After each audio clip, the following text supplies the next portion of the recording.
प्यारे बच्चों नमस्कार। आज की ऑनलाइन क्लास में आपका स्वागत है। प्यारे बच्चों, आज हम कक्षा 10 विषय विज्ञान जो आज आपका सेट पेपर हुआ था उसको हल करने वाले हैं। तो जो बच्चे चैनल पर नए हैं या जिन बच्चों ने अभी तक चैनल को सब्सक्राइब नहीं किया हुआ है, सब्सक्राइब कर लें, लाइक कर दें, अपने साथियों को शेयर कर दें।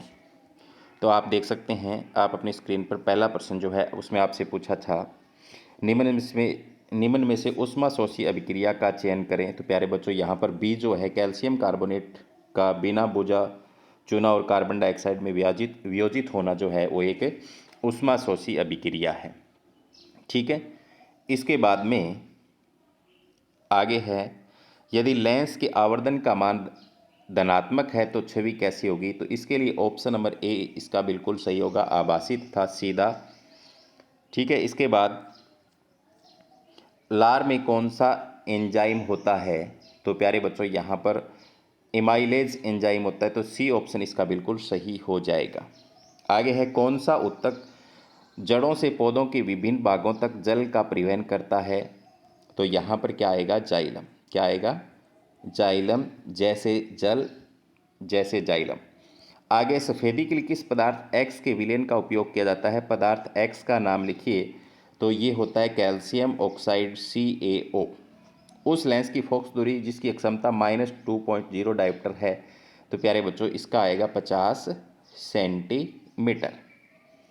आगे है, पाचन के लिए भोजन के पाचन के लिए अमाशय खालिस्तान माध्यम प्रदान करता है। तो आपको पता है HCl अम्ल स्रावित होता है, तो अम्लीय माध्यम। क्या आएगा, अम्लीय माध्यम। इसके बाद में आठवां है, अम्ल को हमेशा लगातार हिलाते हुए जल में मिलाया जाता है। बिल्कुल सही बात है, कथन सही है। कारण अम्ल को जल में मिलाने पर H+ आयनों की सांद्रता प्रति इकाई आयतन में कम हो जाती है। ये बात भी सही है, लेकिन ए कथन की व्याख्या नहीं, स्पष्टीकरण नहीं दे रही है। तो यहाँ पर ए और आर दोनों सत्य, लेकिन आर ए का सही स्पष्टीकरण नहीं है। तो ऑप्शन नंबर बी इसका बिल्कुल सही हो जाएगा। इसके बाद जो मैंने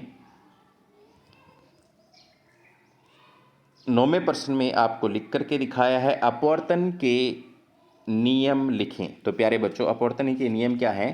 आपतित किरण, अपवर्तित किरण तथा आपतन बिंदु पर अभिलंब सभी एक ही तल में स्थित होते हैं। दूसरा है, प्रकाश की किसी निश्चित रंग तथा निश्चित माध्यमों के युग्म के लिए आपतन कोण की ज्या तथा अपवर्तन कोण की ज्या का अनुपात स्थिरांक होता है sin I/sin R बराबर स्थिरांक। हीरे का अपवर्तनांक 2.42 है। इस कथन से क्या अभिप्राय है। तो इसका अर्थ है कि इसका क्रांतिक कोण 24 डिग्री के लगभग होता है। हीरे के भीतर से अनेक किरणें अधिक पहुंचती हैं जिनके लिए आपतन कोण क्रांतिक कोण से बड़ा होता है। ये किरणें अनेक बार हीरे के भीतर परावर्तित होकर दर्शक के पास पहुंचती है और हीरा अधिक चमकदार दिखाई देता है। आगे, वियोजन अभिक्रियाओं को संयोजन अभिक्रियाओं के विपरीत क्यों माना जाता है। इन अभिक्रियाओं के लिए समीकरण लिखें। तो यहाँ पर मैंने लिख करके दिखाया है, वियोजन अभिक्रियाओं में एकल अभिकारक 2 या 2 से अधिक उत्पाद बनाता है, जबकि संयोजन अभिक्रिया में 2 या 2 से अधिक अभिकारक मिलकर एकल उत्पाद का निर्माण करते हैं। इसलिए वियोजन अभिक्रिया को संयोजन अभिक्रिया के विपरीत कहा जाता है। तो दोनों के उदाहरण मैंने यहाँ पर लिखे हुए हैं। इसके बाद में है, अवतल दर्पण द्वारा बनने वाले प्रतिबिंब का किरण आरेख खींचिए। जब वस्तु को दर्पण के वक्रता केंद्र C पर रखा जाता है तो प्रतिबिंब की स्थिति, आकार तथा प्रकृति का उल्लेख कीजिए। तो यहाँ पर मैंने चित्र बना करके उल्लेख भी किया हुआ है, आप चेक कर लेना। आगे है, वायुव्य तथा अवायुव्य श्वसन में क्या अंतर है। तो इसको भी मैंने यहाँ पर लिख करके आपको समझाया हुआ है, आप वीडियो को पॉज करके देख लेंगे। इसके बाद में है 14वां, पित्तल तथा एवं तांबे के बर्तनों में दही और खट्टे पदार्थ क्यों नहीं रखने चाहिए। क्योंकि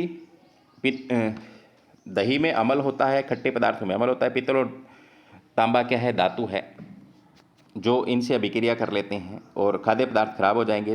ताजे दूध का pH मान 6, दही बन जाने पर इसके pH मान में क्या परिवर्तन आता है। तो अम्लीय हो जाता है, लैक्टिक अम्ल बनने के कारण से। इसके बाद में धोने का सोडा के 2 उपयोग। तो यहाँ पर इसको भी मैंने लिख करके दिखाया हुआ है, इसका अथवा लिखा हुआ है मैंने। कैल्शियम ऑक्सीक्लोराइड यौगिक का प्रचलित नाम क्या है। तो विरंजक चूर्ण है। इसके उपयोग भी मैंने लिखे हुए हैं। आश्रित जल वाला ये भी किया हुआ है। तेल एवं संयुक्त खाद्य पदार्थों में नाइट्रोजन से, तो यहाँ मैंने इनको करके दिखाया हुआ है। आगे, मानव हृदय कितने कक्षीय होते हैं। हृदय का नामांकित चित्र बनाकर दोहरे प्रश्न की व्याख्या कीजिए। प्रकाश संश्लेषण के लिए पौधे कच्ची सामग्री कहाँ से प्राप्त करते हैं। तो ये दोनों मैंने आपको यहाँ पर लिख के दिखाए हैं। ठीक है। तो पौधे निम्न स्रोतों से कच्ची सामग्री प्राप्त करते हैं, तो मैंने यहाँ लिखा है, वीडियो को पॉज करके आप पढ़ लेना।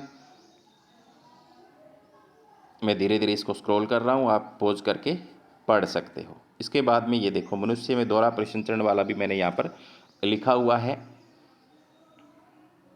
धीरे धीरे से मैं वीडियो को आगे चला देता हूँ।